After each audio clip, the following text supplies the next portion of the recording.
Karfe 8 ta fita sanye da zumbulelen hijabi.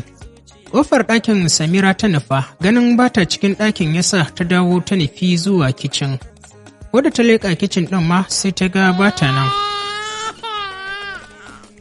Jin kukan Afnan ya sanya ta fita. A kicin ɗin wajen ta same ta yayin da ta tarar da ita tana fere doya. Ita kuma Afnan zaune take a ƙasa tana kuka. Ina kwana? Bilkisu ta faɗa tana ɗari-ɗari. Ɗago kai Samira ta yi haɗe da sa idanta a cikin nata tana kallanta. Bata amsa mata ba, ta ci gaba da abin da take yi. Dukawa Bilkisu ta yi a ɗan tsorace ta ɗauki Afnan.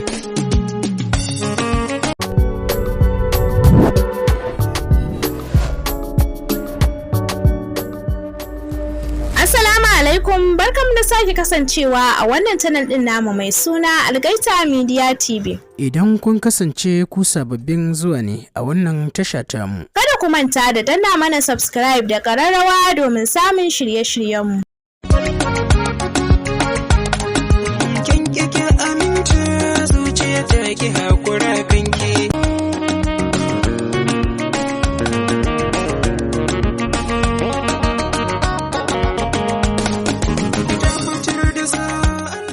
Jama'a assalamu alaikum, barkanmu da warhaka, barkanmu da sake haɗuwa da ku a cikin wannan shiri namu wanda muke karanto muku littafi mai suna Dahuwar Mutum tare da ni Saminu Suleiman da kuma ni Zainab Ismail Umar. Littafin shahararriyar marubuciya wato Khadija S. Muhammad Matar J. Idan ba ku manta ba mun tsaya ne inda muke ba ku labarin a bugu na biyun da yi wa gadon ne sanya ta saurin miƙewa zaune tamkar dama ba ta farka daga baccin da take yi ba, sai a wannan karan ne ta fara murza idanunta tare da buɗe su sosai a kansa tana kallon shi. Sanye yake da riga baka da kuma jan wando, ƙamshinsa ne ya cika a falon. Ta janye idanunta daga kallon da take yi masa kafin ta ce, "Barka da dare." Cikin muryar bacci. Bai amsa ba amma ya koma kan sofa ɗin ya zauna. Shiru ne ya ratsa ɗakin tamkar babu kowa a cikin ɗakin. Siririn tsaki ya ja kafin daga bisani ya ce, "Sauko ki ci abinci." To daga nan ne muka tsaya, yanzu kuma insha Allahu za mu ci gaba. Dahuwar Mutum kashi na 71. Kamar mai jiran umarninsa nan da nan ta miƙe tsaye, ta shiga ya zuwa toilet ta ɗaurayo bakinta. Tuwon ta ɗauka guda ɗaya ta zuba mishi miya, ta cinye shi, kafin daga bisani ta miƙe ta shiga shirya tsakar ɗakinta. Aliyu kuma kwance a kan sofa ya kalli sama yayin da ya matashi da hannuwansa, wayarsa a kan ƙirjinsa. Na sanyawa a firij ta sanya, na adanawa kuma ta adana. Toilet ta sake komawa ta yi brush da yake dama bata jima da yin wanka ba. Kayan bacci ta kwasa ta koma ya zuwa cikin toilet ɗin ta sanya, sannan ta fito ta fesa turarurruka masu ƙamshi. Duk abin da take yi Aliyu yana kallanta, kawai dai yayi kamar yana bacci ne. Tsaye ta yi a tsakar ɗaki bayan ta kammala dukkanin abin da take yi. Da so samu ne ita kam ya tafi ɗakinsa, da za ta fi samun sakewa ta yi baccinta. A nan kam gaba ɗaya duk ya biya takura mata, ba ta da sakewa. Ta gaji da tsayuwarta ta koma gefen gadon ta zauna. Har ya zuwa wannan lokaci idanuwanta zube a kansa, ganin ya motsa haɗe da juyawa ne yasa ta ƙarasa kusa da shi. Ta tsaya daidai setin kansa haɗe da dukawa. Ƙamshinta ne ya tabbatar masa da cewa tabbas tana kusa da shi. Sai ya ware idanunsa yana jiran me zai faru, kasancewar ya juya bayansa ne. Cikin marainiyar murya ta kira sunan shi. Aliyu. Bai amsa ba, haka kuma bai juyo inda take ba, har sai da ta sake kiransa a karo na biyu. Aliyu. Sannan ya amsa haɗe da juyowa setin inda take. Hakan ne ya sanya ta ja baya kaɗan.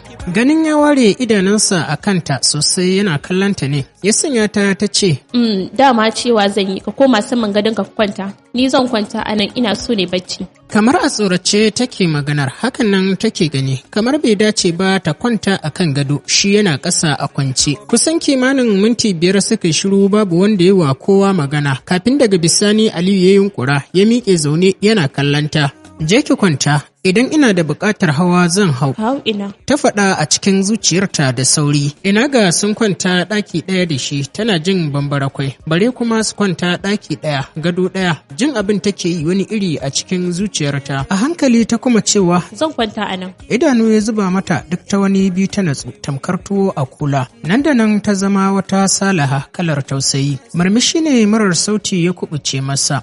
Miƙewa ya tsaye ya nufi ƙofa tare da faɗin je ki kwanta. Har ga Allah fitarsa wani irin sanyi ta ji a cikin zuciyarta, tamkar wadda aka baiwa 'yancin kai.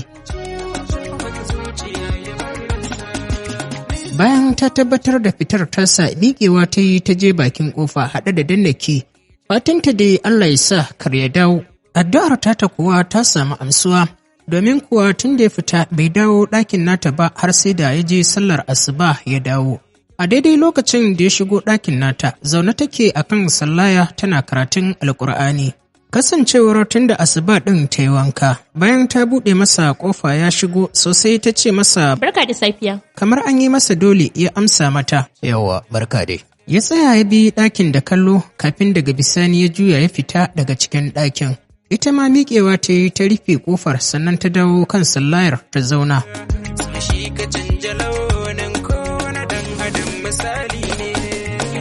Ƙarfe 8 ta fita sanye da zumbulelen hijabi.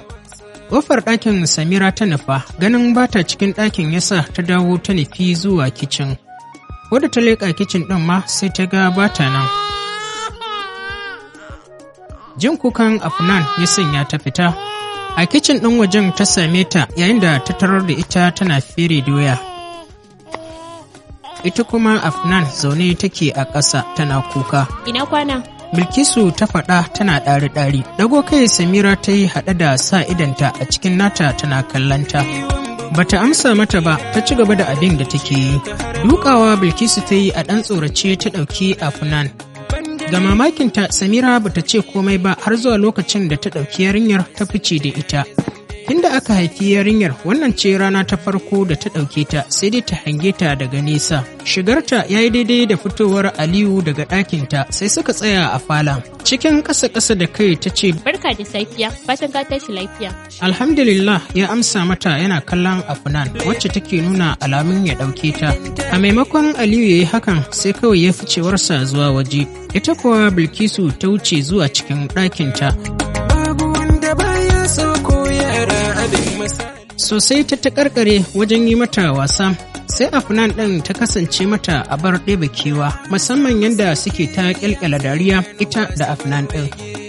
A haka ta gyara ɗakin ta fes, dogon riga ta sanya baƙa mai taushi, sai kuma ɗigo-ɗigon fari a jikinta. Farar fatarta ta yi matuƙar kyau sosai a cikin yadin, sai da ta yi wa Afnan wanka ta yi mata kwalliya sannan ta fito da ita saɓe a kan kafaɗarta.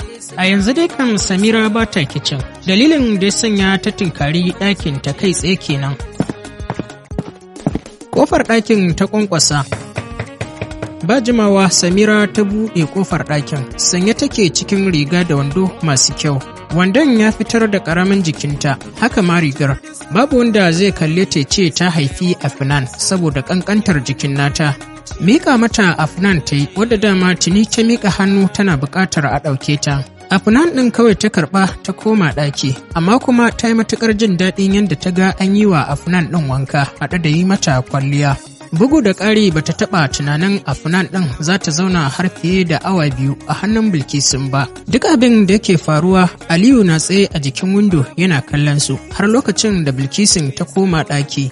Ce ta haɗa ta ci da kazar da su goggo suka kawo mata jiya. Duk da ba ta jin daɗin kazar a bakinta, amma haka ta daure har sai da ta ci fiye da rabi. Tana ƙoƙarin tura kular ƙarƙashin gado, Samira ta turo ƙofar ɗakin. Hannunta ɗauke da wani babban tire. Ko sallama ba ta yi ba ta ajiye mata a tsakar ɗaki haɗe da juyawa. Ajiyar zuciya Bilkisu ta sauke a hankali tana tunanin ko me zai faru kuma nan gaba, oho.